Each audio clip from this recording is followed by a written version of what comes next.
Hello, Alex Leslie, and welcome to another edition of Catch Up. Let's chat about direct operator billing. I knew I had something I wanted to talk about. It's direct operator billing. You've written a couple of articles recently on that subject. What's happening in the field?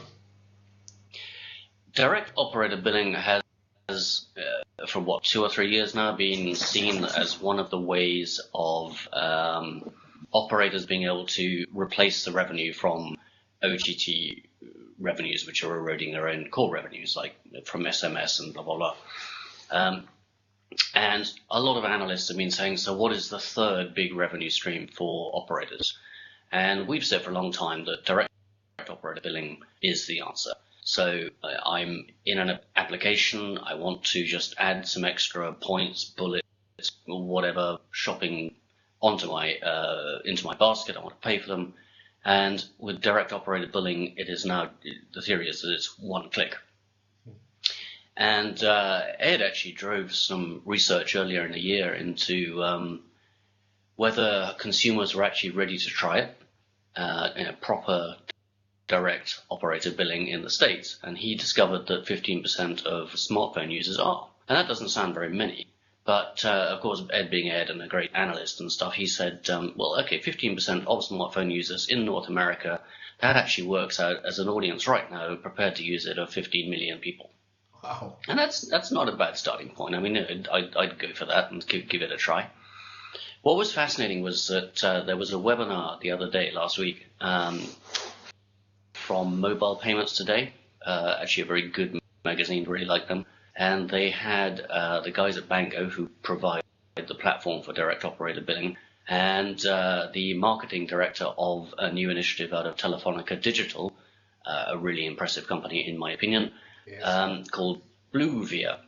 Yeah. And what Bluevia does is enable proper direct operator billing to 400 million customers because they teamed up with Telenor.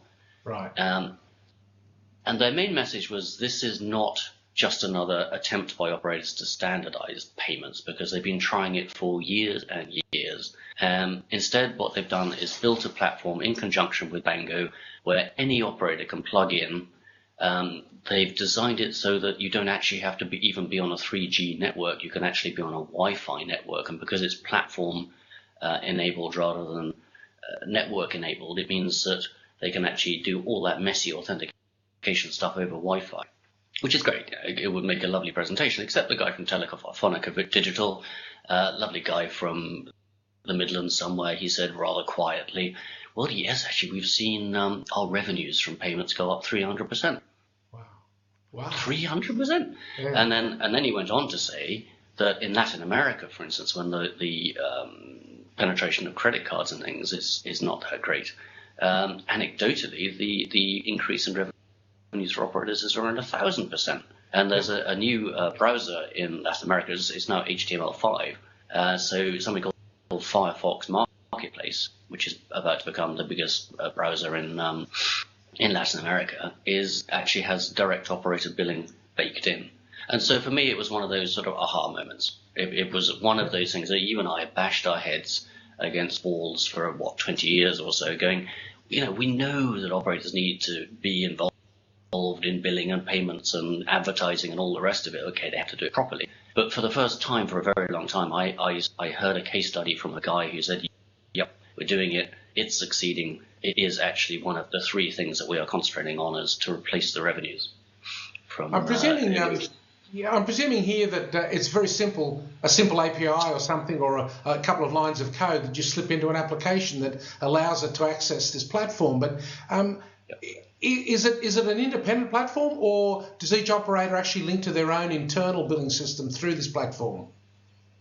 The internal billing system on the operator is linked to the Bango platform by an API, right, as I understand it. And so therefore is automatically locked into however many merchants or websites or application providers Bango deal with, and I suspect that's in the hundreds. Yeah, I'm actually more comfortable with. I'd be more comfortable with just pressing a button that says it's going to turn up on my phone bill or come out of my prepaid balance, rather than have to put in my credit card details, go to PayPal or do one of the myriad other checks, then wait for the SMS confirmation to come through for the security clearance of the.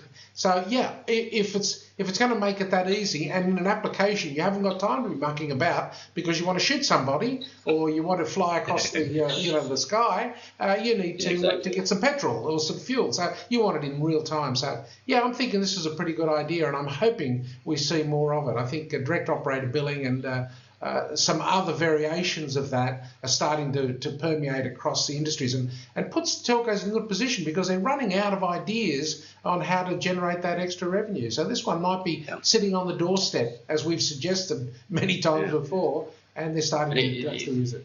It was quite interesting the way the guy from Blue Via explained it. He said what we're doing is enabling an OTT ecosystem.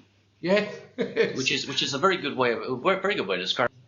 Rather than thinking of OTT players, as you and I have said for years, and they're not actually the enemy in the long run, because they're looking to telcos to make what they are providing A, better quality service, or at least guarantee quality service, and B, intuitive to make money out of it. Yep, all of the above. So I think it's a win-win. I really like it, and I'm just really pleased that we're now seeing real life examples coming through. I think it's really good.